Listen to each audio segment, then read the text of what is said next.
All right, y'all. We in the house for another kingdom building conversation. I got the man himself. He goes by Aram sometimes, but professionally, Yes, sir. yeah, I mean, Anthony Ramos. That's right. Philadelphia, living now, native of Puerto Rican descent, currently serves as a project director at Esperanza's Faith and Capacity Initiatives, and he's an adjunct professor teaching faith, reason, and justice in Bible 100 to first-year students at Esperanza College. Give it up for our man, Aram. Hey, man, thank you for having me. Man. Thanks for being in the building, bro. Pleasure. It's good to see you. Likewise. You know, it's crazy that we've lived in such close proximity, but never had a chance to like catch up face to face. I know, this is the first time. Wow. Yeah. Wow, 40 man. minutes away. I mean, it's actually, I think probably not too uncommon for many of us in the Philadelphia tri-state area, particularly post-pandemic. You know what I mean? I think Totally. it's like, it's hard to just get out. Yeah, and, Well- and the reality is like there's this idea of the 6th degree of separation. Yeah. Like Yeah. how big Philadelphia is. I think we have like, what, 6 million people? Philly's big, Yeah, but big it's market. so small in terms of like how many people Yeah. you might know just steps It's away. a big market, Yeah. and it shows too. Anytime you try to do anything with media, Hmm. like radio and things like that, one of the highest price markets, man. Just a densely populated market. Yeah, And you know, I think it's one of the best cities in the world. I love it. Yeah, I just think because you I can think get it's my to favorite city in the world. New Jersey in 30 minutes, Maryland 30, 40 minutes, DC hour 20, It's the birthplace of America. right? I Yeah. mean, so yeah. So how's everything, bro? Things good. Okay. Yeah, things are well. Family's good. Yeah. Work is going well as well. Yeah. We have some programs that we're getting ready to start. New initiatives, Christian parenting, Yeah. that we're helping parents and caregivers have the right tools to transmit their faith values Yeah. to their children, and helping church leaders and church congregations to Yeah. have the right tools for that. So That's we're dope. really excited about it. It's a new project, but yeah, it's a new season. And then we also have some programs that we already launched that we're going through cohort learning experiences for their year-long program. So it's been really good. And then we got this conference coming up. as Yeah. well. So I don't want to yeah, jump to the conference too quick. So Yeah. let me ask you this, just so Yeah. people get to know Totally. Aram. What's one thing you could share that even those who are like closest to you may not know, that they would hear and go, I've known this brother for more than a decade, maybe 2 decades. I never knew that. It's a great question. Really good question.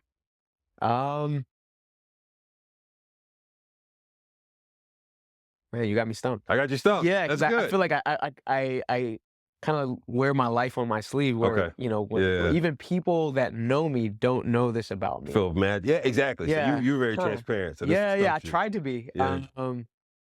Yeah, that's a great question. I don't think most people know this. Yeah. You know, that I can do the Undertaker eyes. You know, What is the Undertaker? yeah, you know how like he The wrestler? yeah, the wrestler. Yeah, I could do that. You mean I can show you. Yeah, I don't yeah. know if, you know, others Yeah. can see it, but yeah, I could do it. All right, y'all have to let us know later. Yeah, You yeah. might have him back do that. Yeah, yeah. I mean, the Undertaker eyes. Okay. Yeah, I mean, I guess that's You're a big that's- WWF fan. I used to. WWE. Yeah, WWE. I don't know what Yeah. it is now if it's still that, but yeah. Yeah. Yeah, back I in those grew up with days, wrestling, Stone bro. Cold, yeah. Jimmy The Snuka Rock, was my guy. Jimmy And Snuka. remember the tag team Tony Atlas and Rocky Johnson? No, that's probably a little bit before. That's before you. Yeah, okay. I think so. So for those who don't know, if you love The Rock, his father was a wrestler. Rocky Ah. Johnson, trickster, one of them dudes that like danced around the rings, Okay. flips and all that. And he had a partner named Tony Atlas, who was like just a muscle man. And them two were like the tag team champions, man, for years. Mm. Yeah. And then you had the Samoans and I mean, bro, I'm back in the Bob Backlund days. Yeah, I'm talking about, yeah. this is like, you know. Yeah, so- yeah, man. so No, I'm- definitely. That my era was like Stone Cold, The Rock. I like Stone Cold, When yeah. John Cena came first on the scene, Yeah, like that era. Yeah, I'm Stone Cold. Yeah. So we're both Philly born bred. We were talking about this before we came on. Well, technically, I was born in Leominster, Massachusetts. Oh, okay, gotcha. Yeah, but I Okay. came to Philadelphia when I was about 8 months. Got it. Yeah, with my family. Got it. And so, and you're behind me. We're not going to go through ages, but you're behind me a little bit. But we both got that Philly love. Totally, Yeah. totally. High school ball. Yeah, all yeah. those kind of yeah, things. that's I mean, right. We talked about that a little yeah, bit. I mean, for those who don't know too, Philly football is a big deal. It is. It's a big deal. It's a lot of pride. I went to Northeast High. And so every year there's a Northeast Central game that has gone back for, man, when I was in school, it had already been going for decades. So this probably goes back at least 40 years, man. So Totally. my Yeah. wife went to Girls High. So there's a little Okay. rub with us because Girls High was attached to Central, you Sure, know. sure. So every year it gets a little, Yeah. a little frigid around Thanksgiving. Totally. Do you guys still attend those games?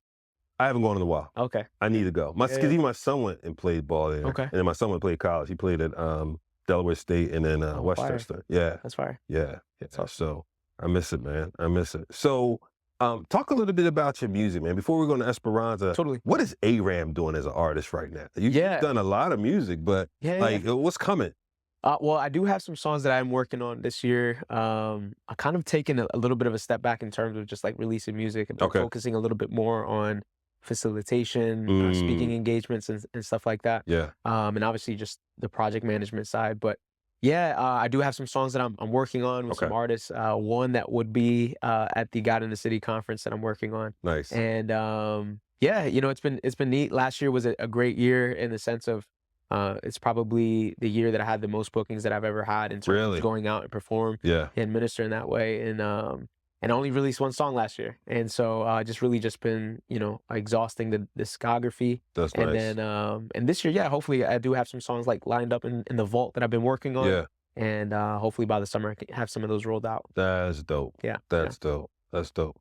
So how long have you been a part of Esperanza? So I officially as a professional since 2015, but my time with them goes back to 2011 when I enrolled, or 2010 when I enrolled as a freshman at their Esperanza College. Yeah. So I went through the educational experience, came back with my bachelor's, and then I began as a case manager for Esperanza College for a year. Gotcha. And then from there, I went into the Faith and Capacity Initiatives Department, which was formerly known as National Programs, as a project director. How'd you even get to college? Because I recall you saying, you had a rough, rocky road in high school. Totally. Yeah. So I dropped out of school when I was 16 years old. Yeah. And then my uncle, he came out of prison and he started mentoring me, discipling me with the gospel. And I just knew I wanted to change my life. And so I was asked to check out Esperanza College. I went the very next day, enrolled, and this was in January of 2010. Yeah. And yeah, man, it was just neat. I felt at a disposition, I had a reset in my life. So I wanted to give 100% in everything I was doing. Yeah. And I'm being valedictorian in my graduating class in 2011. Wow. Then went on to Eastern University, which was the branch campus of Esperanza College, or Esperanza College is the branch campus of Eastern University. Finished my social work degree out there, came back and became a case manager for Esperanza College while I was studying for my Master's of Divinity. But yeah, all that to say that I came, being a 16-year-old dropout. Yeah, that's crazy. You know, a lot of people question the value of formal education. Yeah. Particularly college, right? Because it's expensive and whatnot. Totally. How do you feel about it? What would you say? Yeah, I mean, I get it too. It is expensive to go to higher education and pursue just the learning. I know for myself, that's where I needed to get trained in the grounds of just like, theological training. And then obviously from the social work standpoint, how to work with, folks from different communities and understanding the active listening component that I think was key for ministry. But for folks, at least nowadays, like, you can be a professional entrepreneur. Yeah. You can take the creative route where you can be full-time in your art. And I love that. Yeah.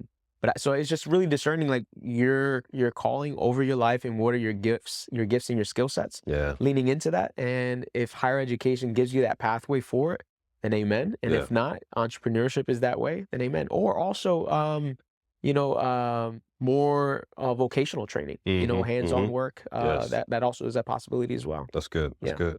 So now let's talk about Esperanza, and for those who don't know, maybe explain a little bit about what Esperanza does. Totally. Yeah. So Esperanza has been around for about 40 years. It was founded by Hispanic clergy of Philadelphia and vicinity, and Reverend Luis Cortez is the president and founder.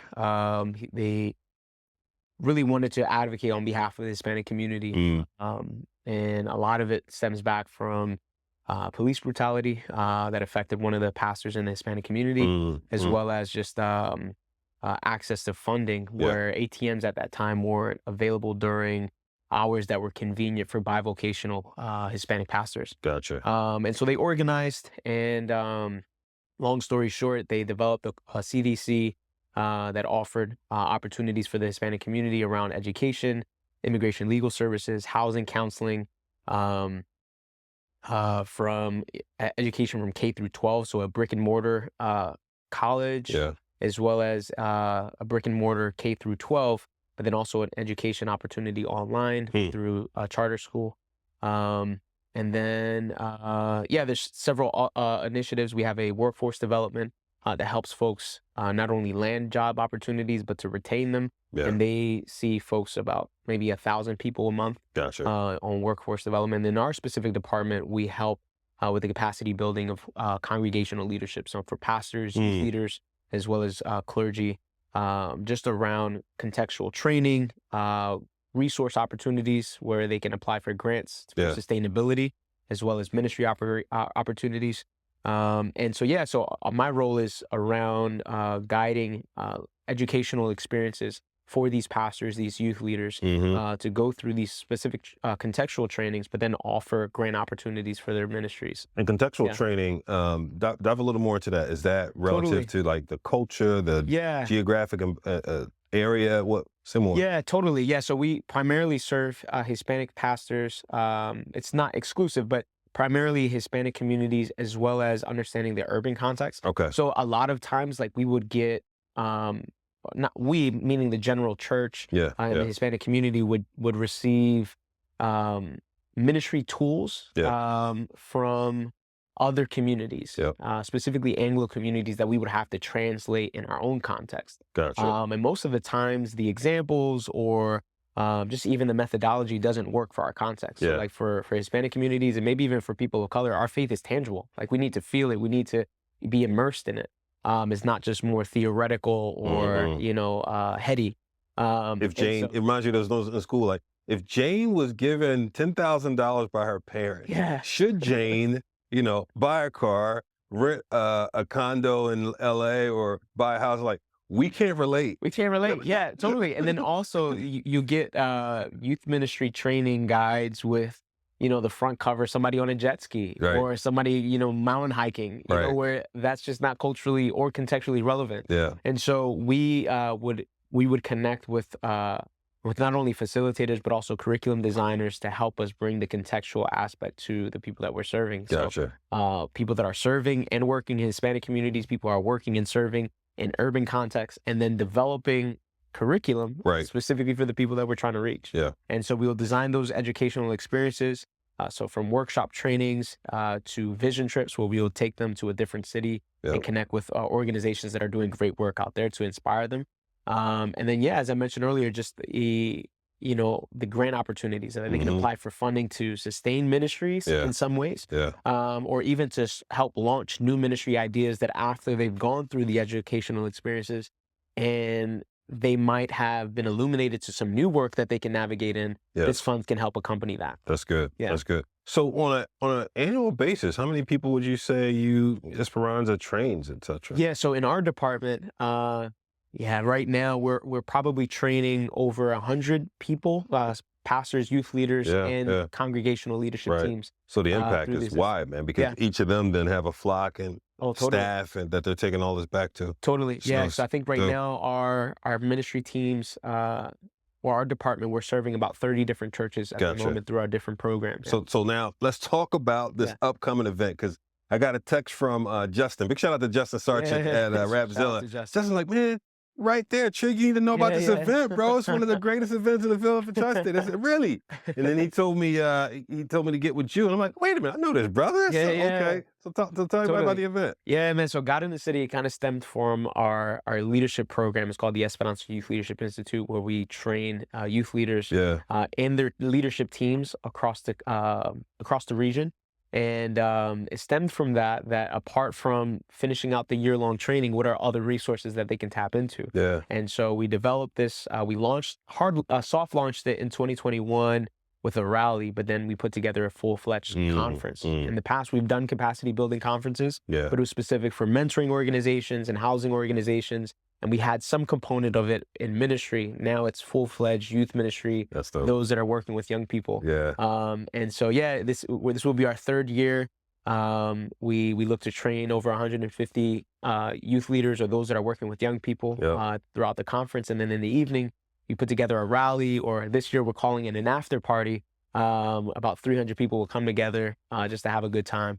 And it's also a place where, you know, if maybe you have a young person that might be considering the gospel in some ways, maybe they're not opposed to it, and it might be attractive enough because of the setting, the music, and just the ambiance, that they'll be present, and who knows what God will do in that space. And so this will be our third year. We're super excited about what's going to happen, but it's going to be June 1st, Saturday. And we're excited. Yeah, I think I have to travel that weekend, like I was telling you, man. I'm disappointed because if my travel falls through, I will be coming through, man. Looking forward. I saw your facilities online, and just like beautiful facilities, man. Yeah, it's all stems from our core values. So our core values at Esperanza is faith, integrity, and excellence. Yeah. And so the excellence component is that our people, regardless of the medium economic household income, in our community, that we deserve excellence. Absolutely. You know, because it does something to someone's self-worth and how they see themselves. You know, so for example, we have a basketball court that the middle school and high school students utilize, and it's made out of maple wood. It actually has the specs of the NBA. And you have to keep it room temp at a certain temperature just to keep it good and maintain. And the idea is that they get to experience something of quality, right? Like I understand growing up in that same neighborhood where we would play basketball, we would have a milk crate, right? We would create our own basketball experiences, and that didn't stop us from having fun. But at this point, it's more bringing excellence to a community so that they can feel better about who they are. And essentially goes back into even just scripture around the Imago Dei, right? That we've been created in God's image. And because of that, we should be deserving of good things. That's good, man. So June 1st? June 1st, yes. And tell everybody where they can get more information online. Yeah, totally. So they can visit esperanza.us, or they can look up God in the City on the search bar. They can register there. Right now, it's at a discounted rate at $50 for the conference. The conference includes 2 general sessions, as well as your selection of 2 workshops out of 10 workshops. And then also, we like to feed our people. So, you know, breakfast and lunch is included in that. And then obviously the networking opportunities is going to be amazing from folks from all over. Actually, last year we had individuals from 8 different states coming through. So we're looking to keep that growing and growing. And then in the evening, it's the after party. The after party, the entrance is $5. And there's going to be food vending. There's also, again, more opportunities to network, and then it's just going to be a great time. There's going to be some great headliners. We have Bianca and her husband Borrero from Puerto Rico flying through. We have local artists like Q-Flow, Pradi, Abel, but then we're also bringing out Red Tips from Florida as well. So we're going to have a really good time. And yeah, so the facilitators are amazing. We have some great contextual workshops for those that are working with young people in the urban setting, all from funding your youth ministries to guiding young people through mental health wellness to using arts as vocation for ministry. It's just a great opportunity. I think it's a great event that we're looking forward to it. Hey, y'all, get there. God in the City. That's Go to esperanza.org or .us. Esperanza.us, and be on the lookout too. Rams gonna be dropping some music. Totally. All right, y'all.